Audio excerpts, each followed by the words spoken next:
This is a 225 horsepower high mileage Audi TT, and for the last few months I've been daily driving this car, which has begged the question, can you live with a 25-year-old sports car? Well, to answer that question there's only one way to find out, and that's by doing a set of Top Gear style challenges. Number 1. Is it fast? Yeah, I'd say it's pretty quick.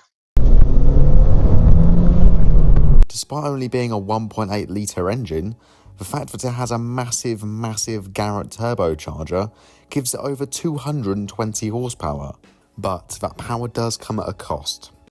See, because this is a turbocharged car from the early 2000s, a time when, well, Air Maxes was still a new thing, when mobile phones had buttons on, the turbo isn't as advanced as you find today. I mean, you don't really get much until about 3,500, 4,000 RPM, and even then, you're not at full boost. When she finally does hit full boost, you're at 5,900. But trust me, when it's actually hitting that full boost, it's a seriously fast car. I mean, 225 horsepower is nothing to be scoffed at even today. So when you put those sort of numbers into an early 2000s Audi, which is on quite a small chassis, it seriously does perform. I mean, top speed, 151 miles an hour, 0 to 60, in below 6 seconds. Those aren't just numbers which were impressive back in the year 2000. Those are numbers which are still pretty good today. Mark 7 Golf GTIs are basically about the same as this, and I bought it for £1,600. But it's not just fast in a straight line.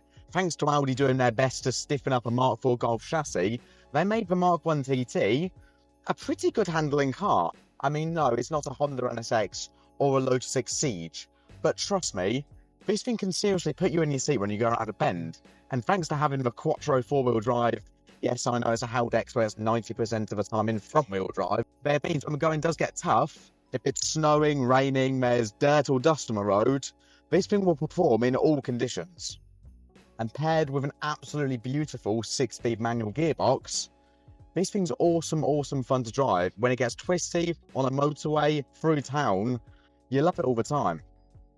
But all of this talk about performance does beg one question, and that is, of course, is it green? Well, yeah, it is actually.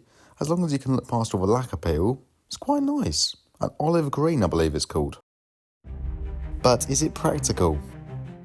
well, yeah, it is pretty practical. I mean, take the front seats. They are absolutely massive. I mean, if you're an man, an lady, or an lady man, you've got absolutely loads of room. Unless you sit in the back seats where you haven't really got any legs and you've just sort of got to be a torso. But then, of course, the boot. I mean, practicality of an Audi TT, the boot is where it really shines. I mean, take a look in there. You'll find a lawnmower, Yeezys, and a North Face jacket, along with many other things. And if you actually put both those seats down, you can lay entirely flat in there, meaning that if you are into, I don't know, human trafficking, the Mark 1 Audi TT is, I'd say it's the car for you. But what happens if I race a train across the UK? Well, unfortunately, that's not really a question I have an answer to. See, my car was meant to race a train a few weeks back now, but unfortunately, due to alternator problems, it never made it. It didn't even make it to the train station, let alone the finish line. So, as a stand-in, we took my friend's Audi TT, which lost the race. So, if that sort of answers the question, can an Audi TT beat a train?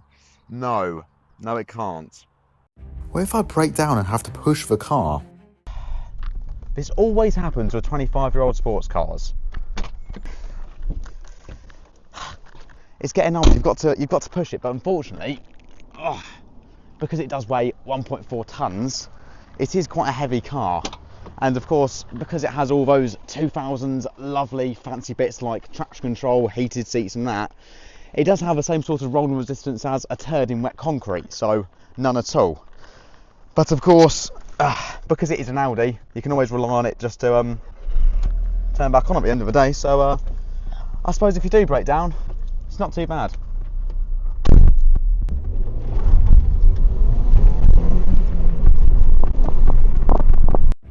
But what models are there? Now you see, when it comes to models of Mark 1 TT, you've got a plethora of options. Most of them come in with a 1.8 litre 20 valve turbo, just like mine. You can start off with the baby models like the 150, which come in front wheel drive, or you can move up to the 180 option out Quattro and you will have 180 horsepower with 4-wheel drive. Or the one I recommend, the 225 Quattro, because you get the 6-speed, you get the 4-wheel drive, and you get the 225 horsepower engine. But then there's two more models which are a bit special, a bit different from the rest. Starting off with a 3.2 V6. Now that one effectively was a Golf R32, 247 horsepower or thereabouts, mixed in with that 4-wheel drive system in a TT, made quite a good car. However, very, very heavy. Obviously a massive engine to put in really not a very big car. And of course, because Audi wanted to be German, they decided to give it a dual clutch transmission. So flappy paddle DSG back in 2003, which they're not bad. They're very good gearboxes when they work, but engagement wise, go for a manual, and reliability wise, go for the manual, because as soon as that DSG breaks, whew, the car's written off. Yes, you could get a 3.2 as a manual, but good luck finding them, because not only are they stupid rare, but also incredibly expensive. And then there is one more example which will always stand out to me, and if you've got some deep pockets, the one I recommend, and that is the Quattro Sport. Basically what Audi did was take a model like mine, a 225 with 4-wheel drive, give it a bit more of a tune, 240 horsepower, but still with that 1.8 turbo, which really does suit the car.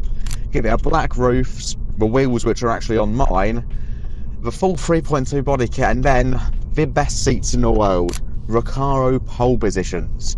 However, those ones are quite expensive because they are the best ones. And when I say quite expensive, I mean these, the 225s, you can pick up for really around about anywhere from 1,500 quid to 4 grand. Whereas a Quattro Sport, you're looking more about £10,000, 15 for some models. So I recommend a 225. What features do you get? Oh baby, do we have features? I mean, where do I even start? We've got heated seats with the coolest heated seat buttons I've ever seen. We've got a tape cassette player. We've got a 6-disc CD player. And both of those come through an absolutely beautiful 25-year-old Bose sound system. Oh yes, and air conditioning. It doesn't work, but that's not relevant, along with a 6-disc CD player. But when you've got a Bluetooth adapter bought straight from Halfords, why does that even matter?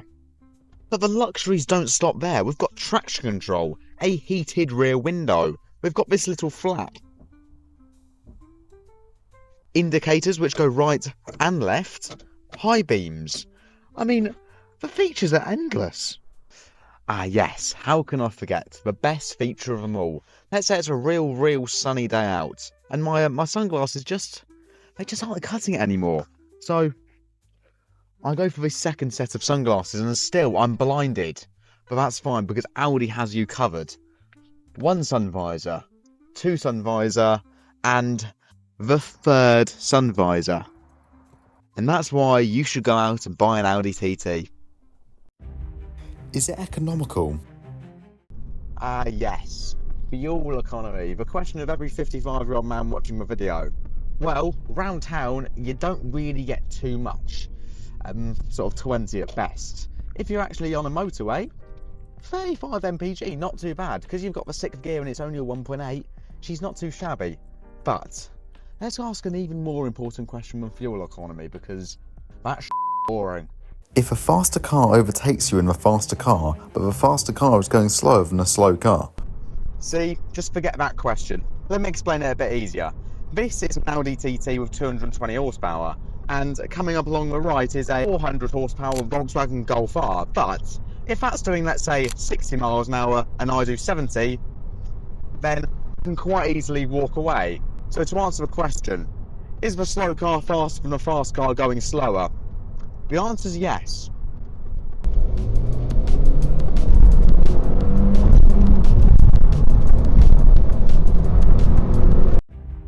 Is it reliable? Yes, reliability.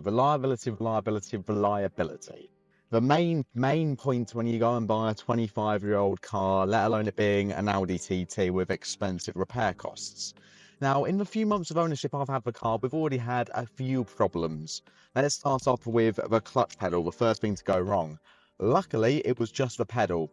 To cut long story short, I was driving along the road, changed gear, and the clutch pedal didn't come back up. I thought, oh, that's a bit odd. Took it to a garage and we find out basically all the plastic bits that actually hold that pedal were just crumbled, become nothing over years. About £300 to repair. Along with an alternator going wrong, another 300 quid down the drain, and, well, other things that are really wrong with it. I mean, the dials, they read 10 miles an hour under, so right now it says I'm doing 15 while going through a town. And then some interesting knocks from a front suspension. Whether it's a top mount, a drop link, I don't know. I just know when I go over a bump, it goes bum, bum, bum, bum, bum. And then, especially on a warmer day like today, it does feel a bit odd. I mean, you do get the occasional loss of power, like it goes from 225 horsepower to 150, just every now and then, depending on when it feels like it. It may just need a service. It may just have a dodgy fuel pump. I don't know. But it's definitely something I should keep my eye on. Then again, though, a £1,600 car, you expect some problems. Obviously, you don't expect the car to show up on two wheels out of the four, but 1,600 quid of 173,000 miles, what can you expect? So should you buy an Audi TT? The big question, should you go out and buy an Audi TT Mark 1? Bit like mine, a 225 Quattro with 170,000 miles, a cool colour and cool wheels. I cannot recommend it anymore. They are absolutely awesome cars. Now, yes, I admit they do come with problems. I mean, it's a 25-year-old car, let alone it being a high-performance German sports car. You've got to expect those problems. I'm not saying go out there and buy the worst one you can find on the market, but even this, for £1,600, all the electrics work, the screens mostly work. The heated seats are the strongest thing I've ever felt in this planet. And if you are willing to go out there and spend £5,000 rather than being a cheapskate like me, then you can find a very nice, well-sorted, low-mileage TT Mark 1. And honestly, if you're after a bit of a future classic, which is definitely going to go up in money, and you want something maybe a bit cool and old to daily drive, or something nice to take out on the weekends, go out there right now, get on Facebook Marketplace, and go and buy yourself a Mark 1 Audi TT. And with all of that being said, I'll see you in the next one.